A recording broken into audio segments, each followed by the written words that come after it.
For those of you who've maybe looked into relationship dynamics before, things like masculine and feminine energy, that whole dance of attraction, it's probably not entirely new territory. But today, we're taking a really specific deep dive. We're looking at this often quite provocative framework from a guide called How to Be a 3% Man. Our mission here is, well, to dissect its principles. They're pretty unconventional. And not just what they are, but why they seem to challenge so much common thinking. And, how they supposedly unlock these big shifts in confidence and lasting connection. Yeah, it's definitely a compelling read. I mean, it really gets into that confusion a lot of men feel, right? Trying to figure out what actually creates that genuine lasting attraction. The author basically says that real success in relationships, it comes from this internal change, a deep understanding that, often really goes against what we've been taught. It's all about building up this inner strength, this confidence that apparently women just instinctively recognize and are drawn towards. Okay, so in this deep dive, we're going to unpack this whole 3% man idea. What's that about?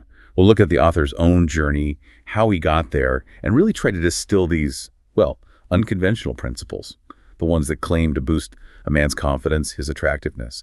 We'll dig into how these insights could maybe shift your perspective on dating, on communication, and, keeping those deep, loving relationships going. And hopefully in doing that, we can bring some clarity, sort of cut through the noise that often surrounds, male-female dynamics. You'll see how some actions that seem, totally counterintuitive when you actually apply them consistently can lead to pretty big shifts. Shifts in how you're seen and maybe more importantly, how you actually connect with someone. Yeah, so prepare to maybe challenge some beliefs you've held for a long time. You might discover some surprising things about male and female dynamics, and hopefully you'll gain some practical tools that, if you master them, could really change your whole approach to love and partnership. Let's start unraveling these secrets. The genesis of the 3% man, a personal odyssey to understanding. All right, let's start right at the beginning. The core concept, the thing this whole philosophy is built on, the 3% man. That's a pretty bold title, isn't it? So what exactly does the author mean by that term? What makes these guys, these 3%ers, so supposedly rare? Yeah, it is bold. So the author defines a 3% man as basically one of those really rare guys, maybe 3 out of every 100, that a woman meets and just feels naturally drawn to, instinctively. And the key thing is, this rarity isn't about looks or anything innate like that. It's about a deep understanding, a self-awareness. This guy, he understands the woman, sure, but maybe more importantly, he has this profound understanding of who he is. It starts inside, and that creates this outward magnetism. Okay, so right away, the focus shifts. It's not about external tricks. It's about internal stuff, self-awareness. So what specific qualities does this kind of man have that make him so appealing? Why do these qualities hold so much power, according to the book? Well, they seem to embody things women are just fundamentally drawn to, on an instinctual level. Things like mystery, a bit of a challenge, and maybe most importantly, this unshakable confidence. A 3% man, he's centered. He's in control of himself. He knows his purpose, where he's going in life, and he doesn't really waver. And the source material really hammers this point home. A woman wants a man she can't easily sway, someone she can't just, have her way with all the time. That's interesting. Yeah, it's not about being difficult or stubborn for the sake of it. It's about him not being easily pulled off his path, his purpose. And that consistency, that inner strength apparently gives her this deep sense of security. Right. That idea of being unwavering, of not being easily swayed. Yeah. That definitely goes against the whole nice guy thing a lot of men learn, doesn't it? What's the sort of psychological thinking here? Why is this approach, which seems so counterintuitive, supposedly so effective, and why is it so hard for guys to actually do it? Oh, the author really boils it down to security. Yeah. When a man is centered, he knows his purpose, he's not easily diverted, he just projects this unshakable strength. Again, it's not stubbornness, it's this deep inner core. And that makes a woman feel fundamentally safe. And paradoxically, that draws her in more, precisely because she can't just wrap him around her finger or steer him off his path. It's hard to adopt because, it takes real self-mastery, and you have to be willing to risk, potentially losing someone by not always bending over backwards to please them. Makes sense. And this unique understanding, like you said, it wasn't something he just came up with overnight. It was, as we'll get into, the result of his own journey, a lot of hard lessons learned. So this transformative understanding, it wasn't just pulled out of thin air, right? It came from his own experiences, people who mentored him. Who are the key figures, the relationships that really shaped his thinking before he even wrote the book? Yeah, if you look at his acknowledgments, it's pretty diverse. His mother, for example, he says she taught him determination, perseverance, that whole never give up thing. Then there's Tony Robbins. He calls him a great leader, a mentor, taught him about kindness, love, what humans are capable of. His father taught him, basic right from wrong, and they had a close relationship. And his brother Chris was apparently a big inspiration for, going after your dreams. So these early figures, they sort of laid the foundation, resilience, belief in potential. Interesting mix. And he also talks about specific women in his life. Yeah. That must have given him some crucial, firsthand insights, Yeah. right, into how relationships actually work. Oh, absolutely. He mentions Jody Barley, his first true love. He talks about the friendship, the deep connection they had. His daughter, Ainsley Rain, he calls her his little princess. You can tell that relationship is precious to him. And then there's Katie Chimes. He says she was his first experience of what he calls an amazing, loving, and effortless relationship, the kind he always thought was possible. So, yeah, these women, in different ways, they taught him personal lessons about love, connection, what that ideal partnership could look like. And beyond just the personal stuff, he talks about a bigger impact for his work, almost philosophical. It sounds like he sees this as way more than just dating tips. Definitely. His dedication seems to go way beyond just helping one guy find a relationship. He talks about using his gifts to, elevate humanity through unconditional love. He has this vision of a ripple effect. If you become a loving person and you're comfortable with that, you sort of unconsciously give permission to everyone else to do the same. And he thinks this will lead to happier families because kids see that unconditional love and they model it. He sees this potentially impacting society for generations, reducing dysfunction, crime, hate, basically uniting the world in love, spreading light, pushing out darkness. It's quite a vision. It is a grand vision. The idea that changing yourself in your relationships can actually lead to this bigger societal shift. Yeah. It really puts emphasis on personal leadership in love. Yeah, it connects the small scale, the intimate, to the universal. It suggests how we act in our closest relationships really does have these bigger implications. But the author's own early life, it seems, was full of the exact mistakes he warns against. Can you share one of those early clueless wonder moments, as he calls them? Something that really shaped him. Oh, yeah. So when he was 24, a project engineer, this woman he found super attractive was pursuing him pretty hard. But then at a nightclub, he felt like she was ignoring him. So out of insecurity, he just left. And the surprising thing, that act, that perceived slight, actually seemed to increase her interest for a bit. She called him later asking, "Where did you go?" But the real mistake, the big lesson, came later. When her calls started dropping off, he panicked. And he sent flowers. Oh, the flowers, classic. Classic act of neediness, right? And that just killed any attraction left. She ghosted him. He was, in his words, devastated and totally confused about why his dream girl disappeared. So the chasing, the insecurity, even with good intentions like sending flowers, it actively pushed her away. Okay, what was another big moment that showed his early mistakes? Well, his first marriage was a huge learning curve. He met Shane, who became his first wife. Right at the start, she refused to call him, which was maybe an early sign of a challenge. Anyway, after some chasing on his part, they dated. But later, he proposed mostly out of a fear of losing her, reluctance. Not because he was truly certain or deeply wanted it. He felt he should propose, not that he genuinely wanted to commit. Oh. Yeah. And that led to what he calls a difficult marriage. No real fulfillment for either of them. They divorced just over a year later.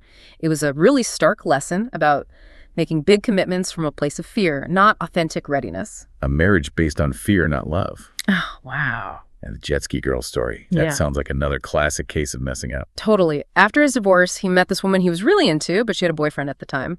Fast forward 2 years, she's single, he goes for it. They have this amazing, perfect date on jet skis. Sounds idyllic, right? But then she goes on vacation, doesn't reply to his email fast enough for his liking, and he just loses it. He sends this long, nasty email accusing her of mistreating me. Total insecurity bomb. Oh, no. Yeah. Instantly sabotaged everything. She told him to get lost and shut down all his attempts to apologize after that. Game over. So these stories, they really highlight those common mistakes, don't they? Misreading interest, being needy, committing out of fear, just fundamentally not getting women's subtle signals. Exactly. They all showed his lack of centeredness. How trying to please or trying to control the situation just backfired and pushed away the connection he wanted. But these painful experiences, they weren't just failures. They really forged this determination in him to understand. And that led him to a totally new way of thinking. And that determination, it led to this period of radical immersion, right? Yeah. A real transformation. This wasn't just skimming a few articles. No, not at all. Around age 30, he made this really firm decision. Like, he was desperate to figure women out. He started gathering everything he could find, books, tapes, whatever. But he quickly realized a lot of it went against everything I had believed to be right. It meant he had to basically tear down his old understanding. Wow. Unlearning stuff that's deeply ingrained. That must have been tough. How did he make sure he actually internalized this new, often counterintuitive information? He was really rigorous about what he calls the repetition principle. He points out that studies show we usually only remember, like 7-10% of what we read the first time through. So his advice, which he followed himself, is you got to read this stuff 10-15 times, really drill it in. He just immersed himself, rereading, applying the principles constantly, until it wasn't something he had to think about anymore. It just became part of him. So active, repeated practice, not just reading it once. Yeah. And what was the payoff? What happened after all that intense work? Well, after about 1.5 years of really mastering these tools and techniques, he describes this huge shift, both inside and out. He says he got the lady of my dreams.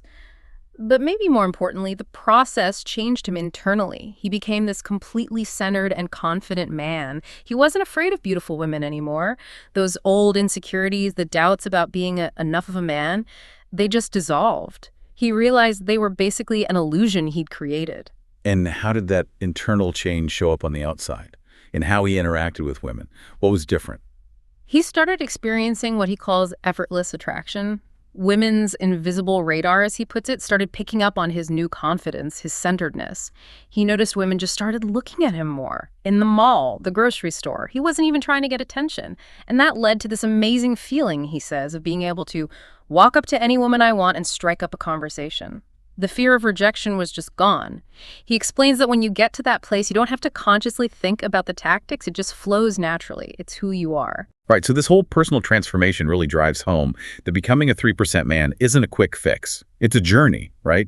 Dedicated self-improvement, consistent application. It's about actually being that confident person, not just acting like it. Exactly. It's proof of what consistent self-work and internal congruence can do. 2, decoding the feminine mind, the unspoken rules of attraction. Okay, now that we kind of get the author's journey, let's dive into the real meat of his insights. Decoding the feminine mind. He starts with what he sees as this really fundamental difference between men and women and how they experience love.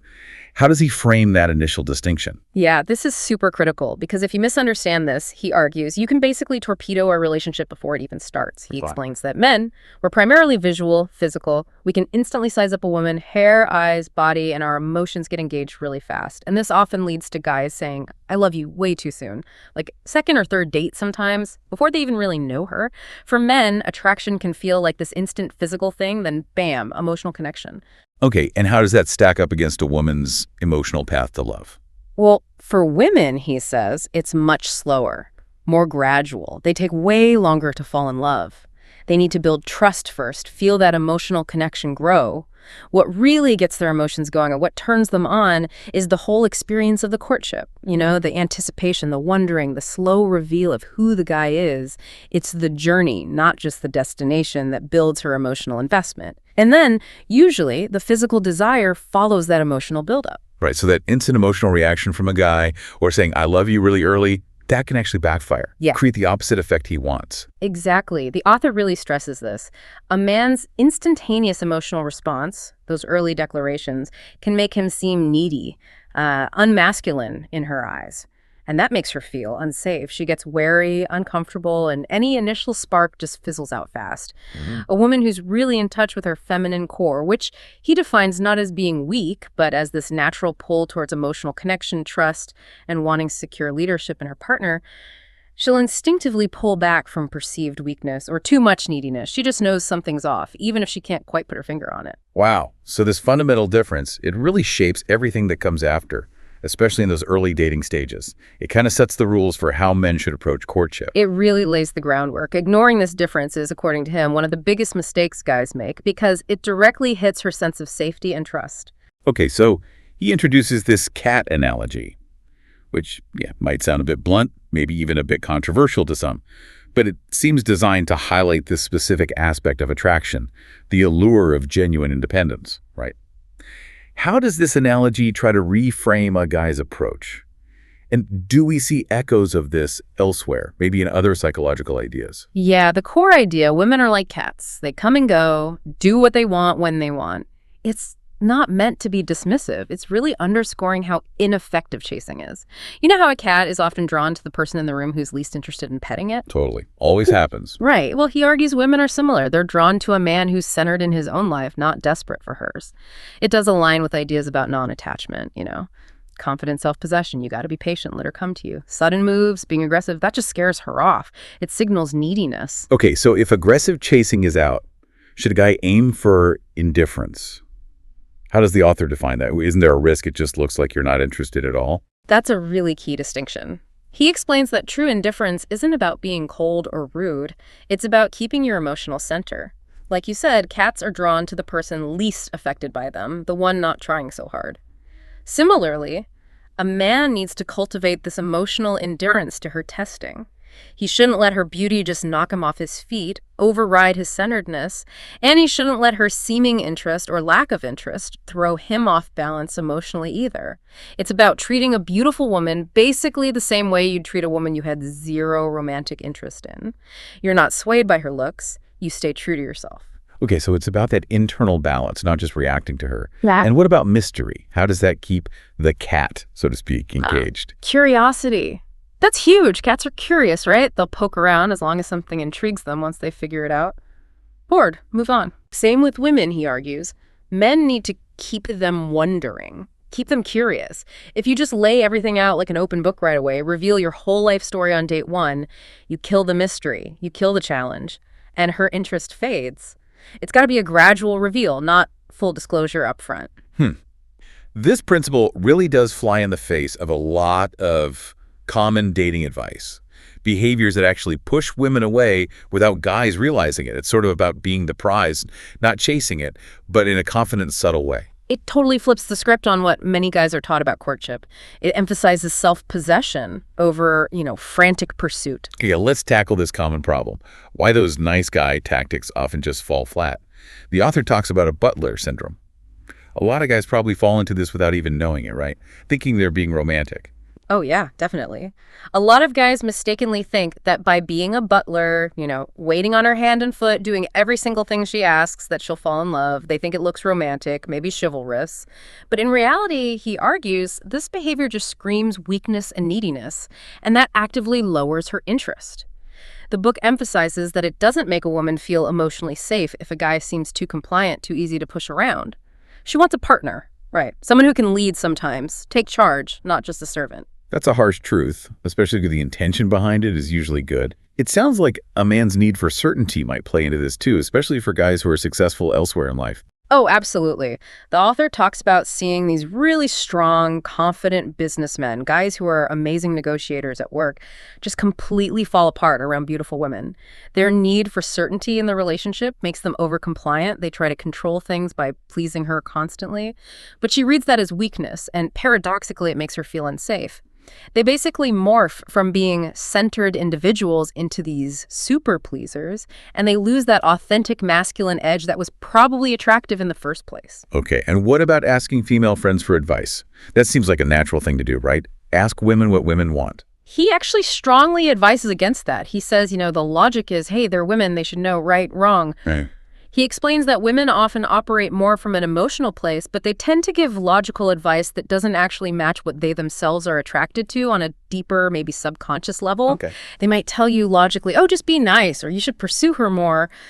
But their own feminine core is often turned off by those exact behaviors if they come across as weak or needy. So unless your friends are in the exact kind of amazing relationship you want, their advice might actually be counterproductive. That's a really crucial point. What they say they want isn't always what they respond to emotionally. And even after getting into a relationship, guys can fall into another trap, right? Yeah, the complacent attitude, this is huge. Many guys, once they're officially going steady or married, they think the work is done, the courtship is over. They get into that mindset of, great, I got this handled. Now I can just kick back, drink beer, watch TV all weekend, eat pizza. I'm set. Oh, so right. The author warns this is just a recipe for disaster. Because the courtship, It never really ends. It's this ongoing thing of maintaining attraction, putting in the effort. He gives some pretty strong examples too, doesn't he? Like the friend who sold his company for $100 million but was getting emotionally raked over the coals personally. Yeah, that story is potent. This friend, huge professional success, but totally weak and uncentered in his relationship. He was so afraid of losing the woman that he just let her walk all over him, which of course just pushed her further away. And another story, the friend hovering around the anchor woman at a baseball game, acting like a total butler. It just perfectly shows how trying too hard, being overly accommodating, just kills the attraction. These behaviors, according to the author, they just show a lack of inner strength, a lack of purpose. And that makes a woman feel emotionally unsafe and ultimately turns her off. So really understanding these common mistakes seems essential for guys to find a more effective, more authentic way to approach relationships. It's about being that centered person, not just doing nice things. It's about that internal congruence, yeah, making sure your actions actually match a strong, confident, purposeful inner core. That's what aligns with what a woman instinctively looks for, according to this framework. Okay, one of the most attention-grabbing claims in the book is women don't lie, men don't listen.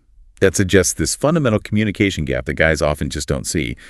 What's the author arguing here about this secret language women supposedly develop, and why does he think it even exists? Well, he basically posits that women, because historically direct rejection often led to bad reactions from men arguing, pleading, maybe even aggression, they develop this more indirect style. They're kind of hoping the guy will just figure it out, rather than forcing a potentially awkward or unsafe direct no. So this secret language, it's designed to let a guy down easy, avoid conflict, but still get the message across if the guy is listening properly. So men, being more logical, more direct, have kind of inadvertently trained women to be indirect. Can you give us some examples, common phrases, and what the author thinks they really mean? Sure. Things like, can we just be friends? Especially if a guy just poured his heart out. That's usually a clear sign of romantic disinterest. Or the big one, you never listen to me, which we should definitely unpack more. Other classics are things like, I'm just too busy right now. I don't have time. I need to get my head together. I don't want a relationship. I'm not really dating anyone right now. The author's blunt translation for pretty much all of these is simply, I just don't like you enough to date you. But guys, thinking logically, often take these excuses at face value. They miss the underlying emotional truth. Right, they hear the words but miss the music, so to speak. What about actions? Do actions also speak this secret language? Oh, absolutely. Actions often shout louder than words here. Maybe she gives you her home number, but then never ever answers when you call she's screening you. Or she breaks dates last minute with these really lame, wishy-washy excuses. Body language, too. Keeping physical distance, looking away constantly, angling her body away from you, that escape position. Giving one-word answers, cutting dates short. These are all strong signs of low interest. The core issue is men tend to think logically, take words literally. Women often communicate more emotionally, more subtly. A guy has to learn to read between the lines, pay attention to actions over words. That phrase, you never listen to me, really stands out, though. He treats that as a critical listening test, doesn't he? What's the deeper meaning there? It really is crucial. When a woman says, you never listen to me, it's usually not that you literally didn't hear the words. It means you're not remembering what she said, or maybe more importantly, how it made her feel. Men need to remember the gist of the conversation, especially the emotional core of it. Or, as the author bluntly puts it, there's going to be hell to pay. It's not about perfect recall, but showing you actually heard, you internalized, and you valued what was important to her, acknowledging her emotional experience. Okay, so recognizing these subtle signals, both verbal and nonverbal, is really key to navigating those early interactions. And maybe avoiding wasting time and energy on someone who just isn't that interested. Saves everyone some frustration. Exactly. It's about being tuned in to her actual level of interest, which she's constantly communicating, consciously or not, and then, adjusting your approach based on that reality. 3, mastering the dance, from first contact to sustained attraction. All right, let's shift gears now to the practical side, applying these principles. Starting with something foundational, crafting your vision for the ideal woman. This isn't just daydreaming, is it? It sounds like it's really about getting clear, being intentional. No, definitely not just daydreaming. The author puts huge importance on getting crystal clear about the kind of relationship and the kind of woman you genuinely want. His whole thing is you get what you focus on in life. So clarity is everything. If you don't know what you're looking for, well, it's going to be hard to attract the right person. Or worse, you'll keep attracting the wrong one. Okay, so how does someone actually do this list exercise?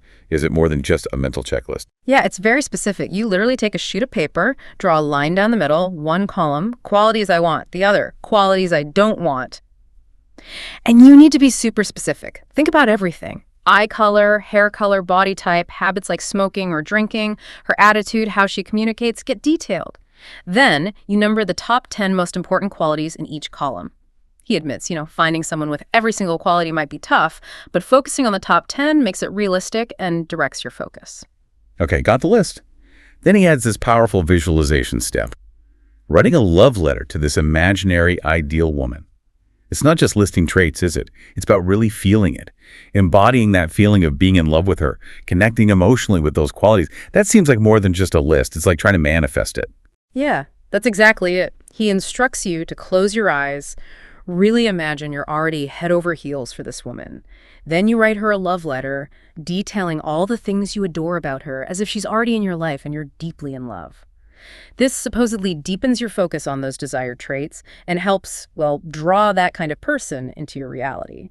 He tells a story about his London girlfriend, who apparently matched everything on his list, and he matched hers, showing how powerful this clarity and emotional connection can be. That is a powerful technique. Yeah. But here's the kicker, the really crucial part. Becoming the ideal person you want to attract. How does he connect this back to self-improvement? Oh, this is totally non-negotiable for him. He hammers this home. You have to be the type of person you want to attract. It's that old saying, right? Attracts like. If you want someone who's a great communicator, well, you better become one. Want someone fit and healthy? You got to work on that yourself. You might meet someone amazing who has all those qualities, but if you don't reflect them back, you'll likely turn them off pretty quickly. So being willing to look at your own flaws, to learn, to grow, that's essential if you want to keep that person around. It's this ongoing self-refinement. He uses that Ford Explorer analogy, too, to show how this daily review changes what you notice, what you attract. Yeah, it's a great way to explain how focus works. If you suddenly decide you want to buy a Ford Explorer, what happens? You start seeing Ford Explorers everywhere, right? They were always there, but now your subconscious is tuned in. It's the same idea here. Reviewing your ideal woman list daily keeps you focused on what you're looking for. It makes you more aware, more likely to spot potential matches in your everyday life. He claims every time he's really buckled down and done this exercise diligently, he's met someone fitting his criteria within 60 days. Okay, so you've got the clear vision, you're working on yourself to be that ideal man. Now, the next step is the actual approach. This isn't about waiting around. It's about taking deliberate action, but rooted in confidence. Exactly. It's deliberate, but in a way that feels natural, that creates attraction, not desperation, not like you're a hunter stalking prey. Okay, vision's clear. Let's talk about the approach itself. How do you stand out, but without seeming needy or desperate? What's the art here? Well, preparation starts before you even say hello. Self-care is huge. Dressing well, good hygiene, grooming. He says you have to act as though you are already in a relationship. Exude that confidence, that self-possession before you meet her. Show up as your best centered self. Convey that you already have a great life, basically. So even before speaking, you're reading her signals, or radar, as he calls it. Absolutely. Before you even think about opening your mouth, look for those signs of interest. Is she making eye contact? Did she smile back when you glanced over? What's her body language saying? Is she facing towards you, open? Or is she turned away, kind of in an escape position? These little cues are your first hints about her interest level. If she smiles back, holds eye contact, that might be your green light, your invitation to approach. Okay. And he has this pretty unique strategy for approaching women in places like bars, the bar lap technique or clinking glasses. It sounds designed to spark curiosity. It's definitely unconventional. But yeah, it's designed to build curiosity and show you as a confident guy. The idea is you and your friends grab your drinks and you do a few laps around the bar. As you pass groups of women you find interesting, you make brief eye contact, give a polite, "Hey ladies, how's it going?" Hold up your glass, toast them, ask something simple like, "Are you having a good time?" They say yes. You say, "Great." And then this is the key part, you just move on. Go to the next group, maybe repeat. So you're not sticking around, not hitting on them directly. You're just creating this impression of being fun, approachable, but without being needy. Exactly. You leave them wondering, who are those guys? They seem fun, but they didn't even try to pick us up. After a couple of laps, you find a spot, maybe sit down where they can see you, and you just let them come to you. Their curiosity is piqued now. You've made yourselves familiar, seem approachable, but most importantly, you're different from all the other guys who are just making direct, often clumsy approaches. It's that 2 steps forward, 1 step back thing again. Build anticipation. Be a bit of a challenge. Okay, so let's say you are ready to approach directly, or maybe she approaches you after the bar lap. He suggests a very specific, "Hi, what's your name?" test. How does that work? Yeah, this is subtle, but apparently quite effective. When you walk up to a woman you haven't met, you just say simply, "Hi, what's your name?" And then you pause. You wait for her response. Critically, you do not volunteer your name right away. If she finds you attractive, if she's interested, she will almost always ask you back, "What's your name?" That reciprocal question. That's a strong sign of interest. If she just tells you her name and that's it, stands there blankly, her interest is probably low, and you can just politely excuse yourself without investing more energy. Huh. So you create a little vacuum, and if she's interested, she fills it. Okay. After that initial exchange, it's all about keeping the conversation light. Yeah, the focus shifts to banter. Joking, teasing playfully, nothing offensive, obviously. The goal is just to make her laugh, make her feel comfortable. And crucially, you ask questions and let her do most of the talking, like 80% her, 20% you. You give out minimal info about yourself. Keep that mystery going, build anticipation. You're guiding the conversation by asking good questions that invite her to share about herself. But women will test you, right? Especially if you're giving off that confident vibe. How do you handle those tests playfully without getting defensive or knocked off balance? Good question. When she throws a test your way, maybe asks, "Do you have a girlfriend?" Or even says something playfully challenging like, "You're kind of a jerk." You have to respond with lighthearted, non-serious answers. So, do you have a girlfriend? A playful comeback might be, "I always have room for one more." Or if she calls you a jerk, maybe just shrug and say, "Why, thank you for noticing," with a smile. The absolute key is don't argue, don't get defensive, don't let her push you off that emotional center of confidence. Passing the test confirms to her that, yeah, you actually are as confident and unshakable as you seem. And he suggests practicing this, right? Practicing that indifference, that playful banter in low-stakes situations. Sounds like a good way to build confidence without pressure. He does. He recommends going somewhere like a mall and just practice bantering and teasing with women you have absolutely zero romantic interest in. Maybe the cashier, a sales assistant. It helps you sharpen those playful skills, get comfortable being witty and confident when there's nothing on the line. So when you do meet someone you're interested in, it just feels more natural, less forced. He also describes this playful but kind of assertive technique called the come to me test. What's that about? Right. This is for when you've maybe made eye contact across a room. She seems really interested. You playfully motion with your finger, like, "Come here." Often she'll playfully motion back, "No, you come here." The instruction is, you don't go. You just shake your head no and motion for her again. You're basically letting her know, non-verbally, that she has to make the move to come to you if she doesn't. You just shrug, turn back to your friends, ignore her. He claims 9 times out of 10, if her interest is genuinely high, she will come over because you've asserted your masculine energy and passed her subtle test of strength. If you immediately go over to her, you've sort of given away your power in that dynamic. Okay, maintaining that position of strength, not chasing. Now, what about compliments? This is another one of those really counterintuitive things from the book, advising against complimenting beautiful women, especially early on. I mean, most guys would think showing appreciation is important. What's the author's logic here? How did that fit into the whole attraction philosophy? Yeah, that's a classic trap he points out. His argument is a truly beautiful woman, she's heard compliments her whole life since she was a kid. It's just background noise. So when a guy she just met immediately compliments her looks, it often comes across as insecure. Like he's trying to win points, curry favor, it makes him seem like every other guy. It doesn't actually raise her interest. A simple, genuine, "You look nice" when you pick her up for a date, that's enough. Save the real, specific praise for later in the interaction when it feels earned and meaningful, not like an opening line or an attempt to get something. It makes your praise rare and therefore more valuable. Okay, so you've managed the approach, you've got her number, stayed cool. Now comes the crucial timing of the follow-up call. This sounds like another place guys often mess up rushing things. Oh, absolutely. And the timing here is apparently paramount to keeping that attraction building. All right. Approach navigated, contact info secured, cool maintained. Now we hit the delicate dance. The first date and beyond. Starting with that callback. This is where a lot of guys jump the gun, right? Yeah, it's a really critical mistake, according to the author. He strongly advises against calling right away after getting her number.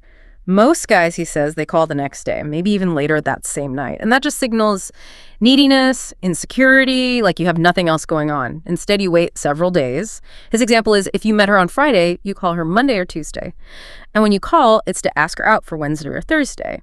This gap, it builds anticipation. It shows you're not desperate, not just jumping all over the chance to see her. It makes you more of a challenge, implies you have a busy, interesting life. Okay, so the phone has a very specific, limited purpose in this early phase. If you feel that urge, after a great first meeting, to call right away or have a long chat, the 3% man fights that urge. Right. Absolutely. The author's super clear on this. The phone is for setting appointments, period. Keep the calls brief, light, positive, and focused entirely on arranging the next time you'll see her in person. This preserves the mystery, keeps things intriguing, and more importantly, it reinforces that image of you as a guy with a full life, not someone just waiting around to chat on the phone. Save the real conversations for the actual dates where you can connect properly. Right. Okay. On to the first date itself. What are the key logistics, the etiquette a guy should follow to keep projecting that confidence-centered vibe? Okay, first, the venue. He suggests choosing a nice, quiet, and intimate place for dinner, somewhere you can actually talk and interact easily. Avoid movies at first, no talking. And he suggests keeping it inexpensive initially. You want her to be interested in you, not impressed by how much money you spend. Appearance is key, obviously. Dress well, be well groomed. Show up like a gentleman. That means opening doors, maybe offering your arm to cross the street. But, and this is important, avoid being that over-attentive butler. Don't hover, don't seem overly eager. And conversationally, what's the strategy? How do you get her to open up, keep her engaged, but still maintain that attractive masculine frame? Again, let her do most of the talking. Aim for that 80-20 split.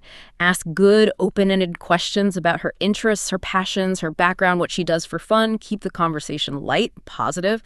Definitely steer clear of heavy stuff like past relationships, politics, religion, especially on those first few dates.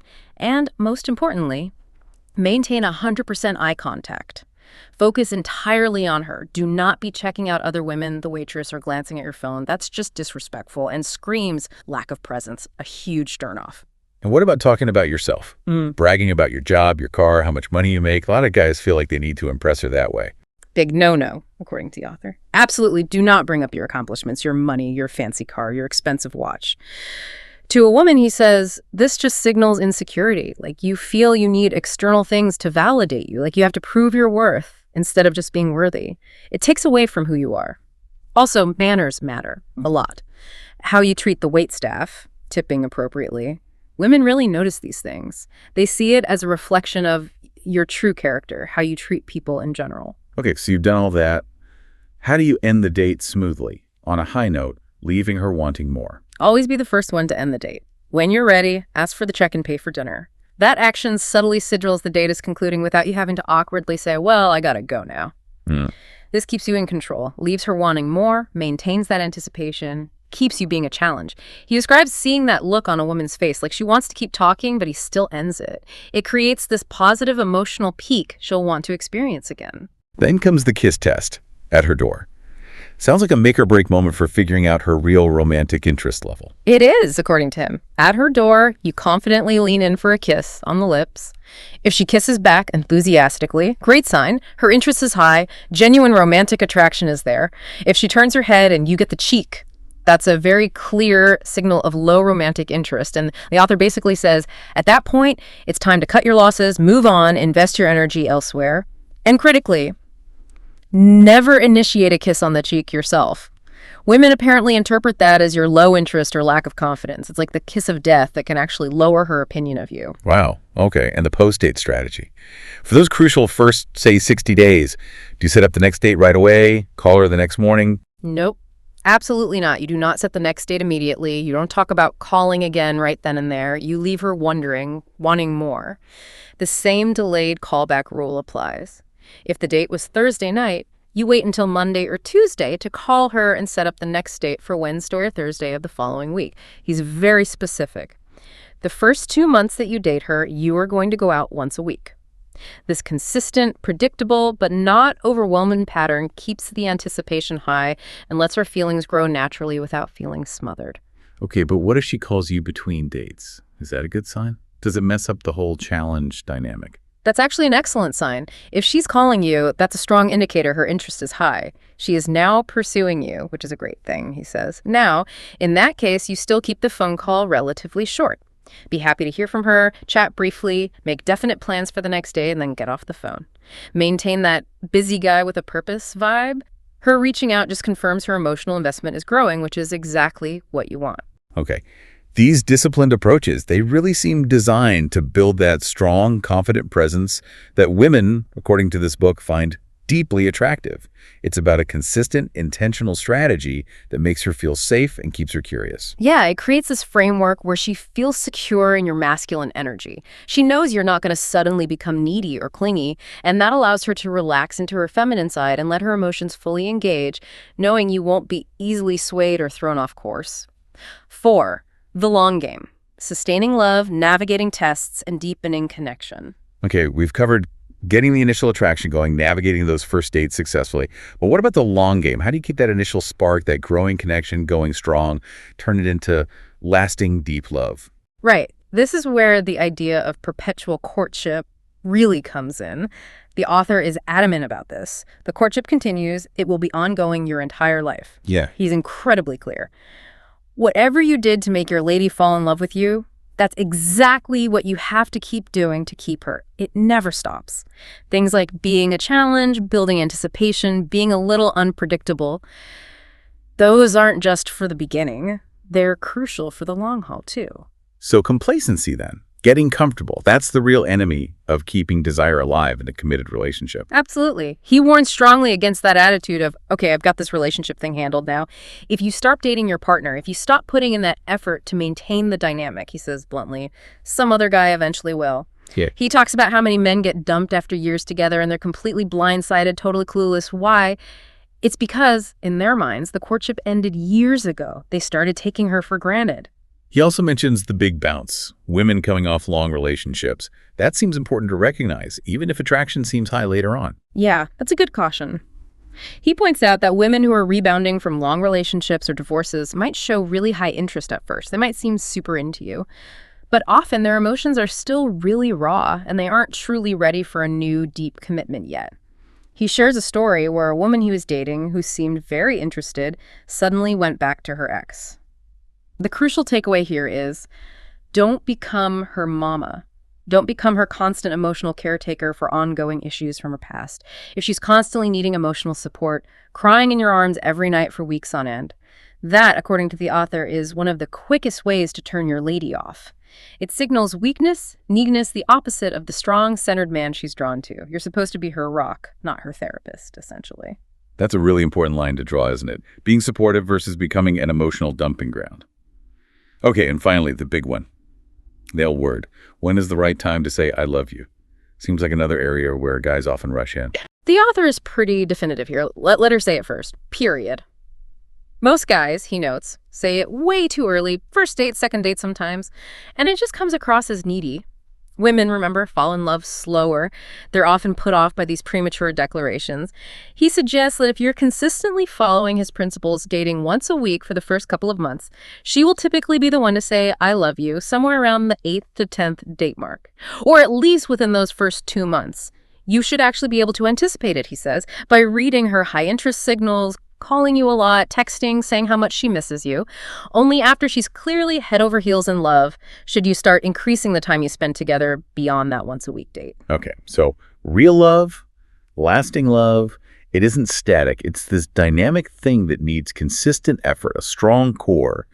And that consistency, that's what allows the connection to deepen, for her to feel emotionally safe. Exactly. It builds that foundation of trust and safety. It allows her heart to stay fully open to you because she knows you're a man who's consistent, who's worthy of her full love. Okay, one of the most memorable analogies in the book is comparing women as the ocean. It's about how a man needs to handle her emotional storms. It paints a picture of, well, unpredictable emotional shifts. Yeah, that metaphor is really vivid. He describes men as having these little rowboats or canoes out on this ocean. A guy might be just, cruising along. It's a nice, sunny, beautiful day. Everything seems calm and great. He's thinking, wow, this is perfect. The ocean is flat. Then, bam, all of a sudden, from out of nowhere, it becomes like a hurricane. Suddenly, there are 10-foot waves everywhere. He argues this isn't necessarily a sign of a bad relationship. It's just a natural part of feminine emotional expression sometimes. Okay, so when these emotional storms hit, what's the man's job? How does he avoid getting, swamped? His role is to be her mountain, her rock. He absolutely must stay centered, stay unwavering. He cannot let her emotional storm capsize his boat, sink him, or pull him off his life's purpose. He cannot, no matter what, let her drag him out of his calm, masculine energy and into reacting emotionally alongside her. Because if he does get knocked off center, it actually makes things worse. The storm intensifies until she feels deep down that he cannot be swayed, that he really is her immovable foundation. He uses that Cinderella Man story, the boxer Jim Braddock, to illustrate this, right? Yeah. What was the key lesson there? Yeah, it's a perfect example of that unwavering masculine purpose. Remember, Jim Braddock's wife was terrified, desperately pleading with him not to take the championship fight. She was afraid he'd be killed. But Braddock, fully in his masculine purpose, stayed firm. He basically told her, "This is what I do. I'm a fighter. I'm fighting for you. I'm fighting for the kids." He essentially called her emotional bluff. And even though she initially said she wouldn't go, wouldn't even listen on the radio eventually, she showed up in his locker room to support him. His unwavering strength and his purpose, even against her fear, is what paradoxically made her feel safe and ultimately supportive. She knew he would lead no matter what. And he brings back his women don't lie idea here too, but with a twist. When she says something like, "I hate your guts," he says she means it in that specific moment. Exactly. When she says, "I hate your guts," in the middle of an emotional hurricane, she absolutely means it in that moment of intense feeling. It doesn't necessarily cancel out the love she felt 5 minutes before or the love she'll feel again later. It's her emotional truth right then. He advises seeing it as a signal that you screwed up 5 minutes ago and now there's hell to pay, meaning an emotional release is happening. The past doesn't matter when she's in that pain. What matters is the present moment and your ability to stay strong, weather that storm, figure out the root cause, and help her find her way back to an open heart. So navigating these storms, it's not just about being tough. It requires real resilience, but also a deep understanding of her way of communicating and a commitment to connecting, even when it's really hard. It's about being her rock, yeah. Not just passively taking it, but understanding her emotions are her reality right then.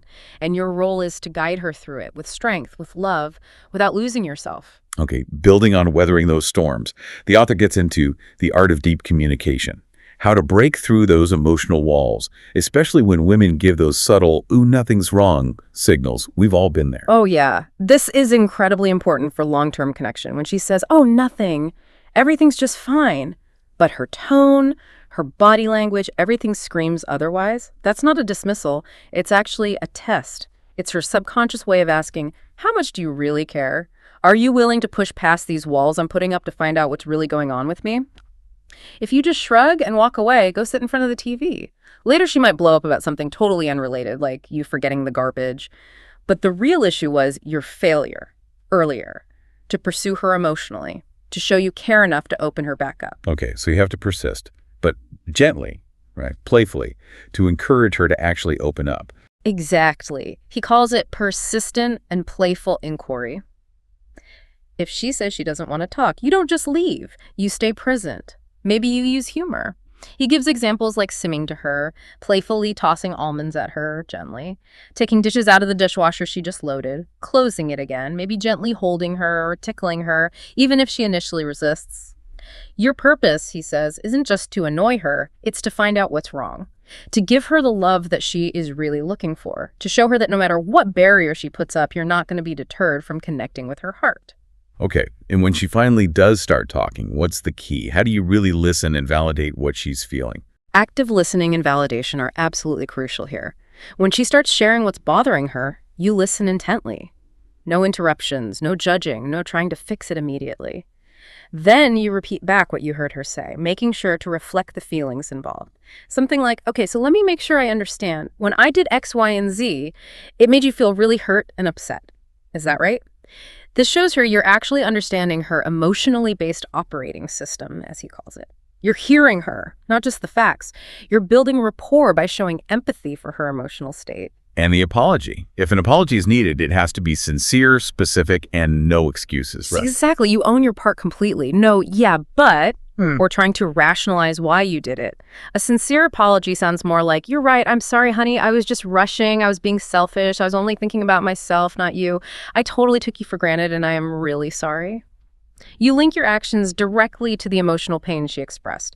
It's about acknowledging the hurt you caused in that moment, not trying to score points or justify the past. And how do you know when you've actually succeeded, when you've broken through? Are there specific magic words you're listening for? Yes, there are. You continue this process gently drawing out the information, validating her feelings until you hear those magic words, things like, "I feel so much better now," or "I'm so glad we talked," or just a simple, "I feel better," or "I'm good now, honey, thanks for listening." Those phrases are the signal. Her emotional barriers are down, she feels heard and understood, and she's open again to your love, your connection, your intimacy. Until you hear something like that, your job essentially isn't done. Wow. So this kind of deep communication, it's really fundamental to keeping that emotional intimacy alive. It turns potential fights into chances to connect even more deeply. It really does. It transforms conflicts from something destructive into opportunities for greater understanding and connection. It reinforces her trust in you as her rock, her safe place to be emotionally vulnerable. Okay. Beyond navigating the storms, the author talks about the ongoing care and feeding of women, things like praise, attention, intimacy, to keep her interest high, keep her feeling loved, even after she's already deeply committed. Yeah, once a woman is truly in love, her needs kind of shift. Now she desires that constant attention, that validation. She wants your presence, your focus all the time. He emphasizes that her calling you during the day, it's not just random chit-chat. It's like a big billboard that says, "Hey, I want to feel your love." Similarly, when she makes an effort, gets her hair done, nails, new outfit, it's another big billboard saying, "Show me how much you adore me and worship me and love me." So the practical takeaway, when you get home from work, the very first thing you do, go find her, give her your full attention, acknowledge her, ask, "Hey, honey, how was your day?" That immediate focused attention is apparently crucial. And what about those dreaded, loaded questions, like the classic, "Do you think I look fat in these jeans?" That feels like a minefield. It can feel like one, but he offers a really clever way around it. The key is, avoid a direct yes or no answer to the negative question she posed.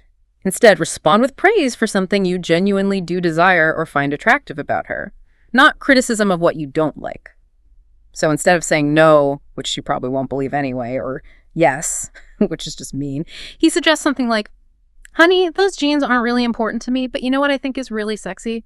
When I see you all sweaty in your workout clothes coming home from the gym, makes me just want to peel those clothes off and have my way with you." Okay. See, it's positive reinforcement. You're encouraging the behavior you want, her working out, being healthy, by showing genuine appreciation for it rather than judging the jeans or her body in that moment. That's a brilliant redirect. Focus on attraction, not flaws. Okay, let's talk about sexual intimacy. He has some interesting points about building anticipation there, too. Yeah, he applies that same 2 steps forward, 1 step back idea to lovemaking. You move slowly, build anticipation, gentle touching, kissing, then maybe pause, talk, connect emotionally for a bit, then move a little further physically. This approach builds her emotional engagement alongside the physical desire. And since women, according to him, are very emotion-based in their sexuality, this makes the whole experience much more intense and satisfying for her. He also talks about something he calls the come now test. That sounds provocative. It is provocative and definitely counterintuitive. He says when a woman, during sex, says something like, "I want you to come now," it can actually be a test of your strength, or maybe her trying to take control of the pace. He advises often not to obey immediately, hold off for a few minutes, finish on your terms when you're ready. He shares a story where by doing this, by not immediately complying, the woman ended up having multiple orgasms, and he felt incredibly successful in pleasing her. It supposedly reinforces her feeling of safety, knowing you're strong, she can't completely control you, and paradoxically, that heightens her pleasure. But he does add a caveat, right? Come now isn't always a test. It could be that indirect communication again. Correct. He clarifies that sometimes it might be her secret language way of saying, "Hey, what you're doing right now isn't quite working for me," or maybe it's uncomfortable, or she's not fully engaged. In those cases, just holding back isn't the answer. You need to be super attentive. Read her signals. Is she distracted? What are her nonverbal cues telling you? Maybe try a different approach, a different position. Find what does satisfy her. It's this continuous process of paying close attention to her interest level, her responses, even during intimacy, to make sure you're truly connecting. Okay. So beyond the day-to-day interactions and intimacy, a really core part of long-term success seems to be understanding this subtle but powerful force he calls polarity. Yes. And this is where that dynamic interplay between masculine and feminine energy really comes into play to sustain that magnetic attraction over the long haul. This brings us to polarity, a crucial element, he says, for lasting desire. How does this masculine and feminine energy dynamic play out in long-term relationships, according to him? Well, the author describes polarity as the absolute key to unlocking a woman's heart fully. He says she truly wants her man to essentially completely take over everything.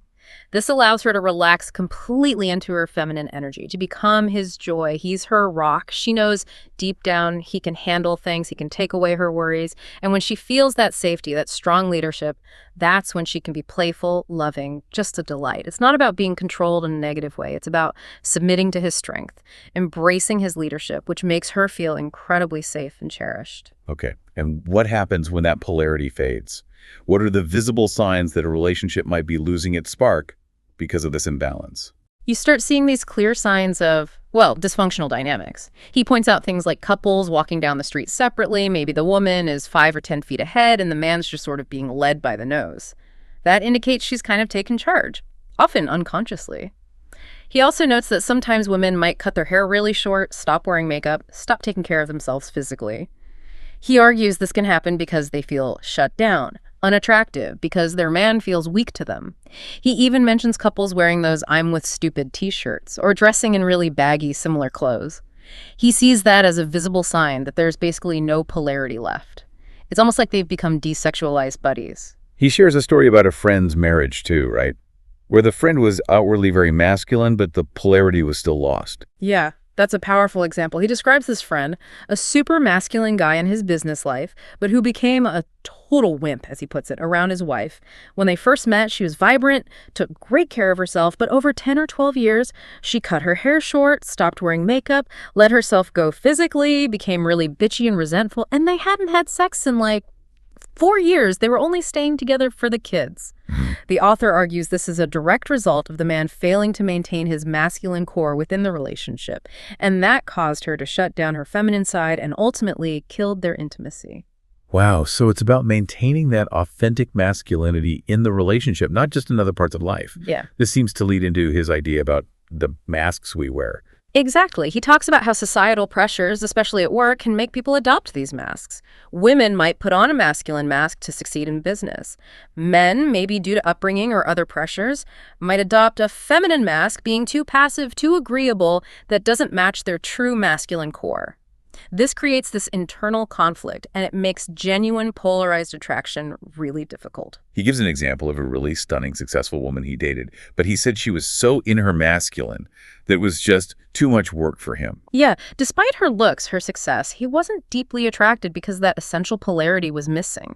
She was so businesslike, so much in her masculine energy all the time that he found it exhausting trying to get her to relax into her feminine side. It highlights his point. If you have two people who are both operating primarily from their feminine core essence, or both from their masculine, the polarity just fizzles out. Attraction is hard to sustain. He believes most women have a natural feminine essence, most men a masculine one. So when a masculine cored man approaches a feminine cored woman, but he's wearing a feminine mask, being too soft, too needy, she feels this instinctive ew reaction because that natural polarity, that spark, just isn't there. Understanding these dynamics, then, it helps couples avoid falling into these dysfunctional patterns. Yeah. It helps foster an environment where love can actually flourish, where both partners can be authentic and enjoy that natural magnetic pull. Yeah, it allows for that powerful magnetic dance, that push and pull between masculine and feminine energy that, according to him, is what really sustains desire and deep connection, keeping the relationship alive and vibrant. Okay, as we start to wrap up this deep dive, let's talk about the ultimate purpose of relationships, according to the author, and knowing when it might be time to end one.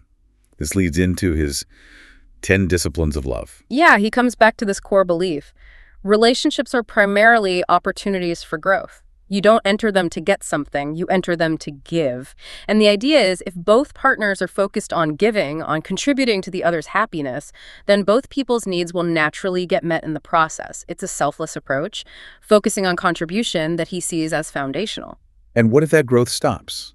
Or if it's not mutual anymore, how does someone know when it's really time to move on? Well, if the relationship stops being an opportunity for both people to grow together, then he advises it might be time to consider going separate ways. It's served its purpose in its current form. He gives that direct advice: don't try to keep someone who doesn't want to keep you. It emphasizes constantly reading her interest level, even long-term, and not pouring energy into someone who isn't genuinely reciprocating that desire and effort. He shares a personal story about ending a relationship with love, which is something a lot of people find really hard to do. Yeah, he talks about ending his intimate relationship with his London girlfriend. They did it through honest communication, mutual respect. And because of that, they were able to maintain a wonderful friendship that continues to this day. He says, "We loved each other so much that we didn't want to lose what we had." They only lost the physical intimacy part, transforming the bond instead of just breaking it. It shows that relationships can evolve past intimacy and still be loving and supportive if handled with maturity and respect. Okay, so after a woman is already deeply in love, like that 95% plus interest level he talks about, he outlines these specific disciplines of love to keep the magic alive, to keep that perpetual courtship going. Right, these aren't for the early dating phase. These are for nurturing an established, committed relationship. He mentions he adapted these from Tony Robbins' teachings. Let's run through some key ones. 1, selflessness. Really focus on giving to your partner's needs, not dwelling on your own pain or expecting something back. If you're feeling pain, he says, it's often because you're focused on what you're getting, not giving. 2, presence and playfulness. Remember, the man is the rock, the woman is his joy. You need to actively cultivate that joy, that playfulness as the gift of life you bring. 3, positive intent. No threats, no judgments. Never make your partner feel wrong or attack their character. Think about how your words will land before you speak. 4, loving truth. Be vulnerable, be honest from the heart. Don't let resentments build up. Express your feelings openly, but always lovingly in the moment. 5, freedom. This is about forgiveness. Forgive easily, forget past wrongs quickly, and actively flood yourself with positive emotions, gratitude for the good instead of stewing in negativity. 6, daily passion and intimacy. Keep your heart open, hold nothing back. This includes that emotional intimacy we talked about, continuing to dig deeper when she says nothing's wrong, actively working to break through barriers and connect. 7, utilization. Find the good, the higher meaning, the opportunity for growth in everything, even challenges. Don't fight life's plan, flow with it, find the beauty, expand your love. So these disciplines, they're really about ongoing conscious effort, intentionally nurturing the love, the connection, making sure the relationship stays this source of growth and joy for both people. Exactly. They provide a kind of roadmap for maintaining the very dynamics that created the attraction in the first place. It ensures the love stays vibrant, stays deep, hopefully for years to come, long after those initial butterflies have settled. Wow. Okay. We have really covered a lot of ground in this deep dive into the 3% man philosophy. So as we kind of come up for air here, what are the biggest, most profound takeaways for someone listening for becoming that rare kind of man who naturally attracts and cherishes these fulfilling connections? I think the biggest theme really is that huge shift away from neediness and towards centered confidence. It's realizing that attraction isn't something you earn by chasing or bending over backwards. It comes from embodying this unshakable inner strength and having a clear sense of purpose. We saw how vital it is to understand women's emotional nature, to pick up on that secret language, those indirect cues, and the power of maintaining that playful but still unwavering masculine presence. And it's clearly a continuous thing, isn't it? A dynamic effort. From how you approach someone to the way you handle dates, all the way through to keeping love alive with consistent praise, real listening, and maintaining that magnetic polarity in the relationship. It really sounds like a transformation from the inside out. It absolutely is. This isn't just a collection of tips or theories. It's really presented as a call to action, to transform yourself. The idea is by embodying these principles, you don't just manipulate your way into getting the woman you want. You actually become the kind of man who naturally attracts her and knows how to cherish her, creating a relationship that feels, effortless in its joy and depth because it's built on authentic strength and understanding. Right. The source material itself even challenges you, the reader, to go through it not just once, but 10, 15 times, to really let it sink in, make it part of who you are. So maybe let's leave you, the listener, with this provocative thought. What's the one counterintuitive principle we talked about today? Maybe it's the cat analogy. Maybe it's a hi, what's your name test. Maybe it's letting her say, I love you first. Or perhaps it's staying centered during her emotional storm. What's the one thing you might commit to actually experimenting with, to trying to master, starting today? Yeah, and consider what the potential ripple effect of mastering just that one thing could be. What hidden potential for love, for connection might you unlock? Not just for yourself, but maybe for the relationships around you too. Perhaps even, as the author suggests, for generations to come, as you learn to embody a more profound, centered kind of love. Because, as we've explored today, when you truly internalize this material, it doesn't just change how you date, it has the potential to transform who you are, creating that ripple effect of love. Thanks for joining us on The Deep Dive.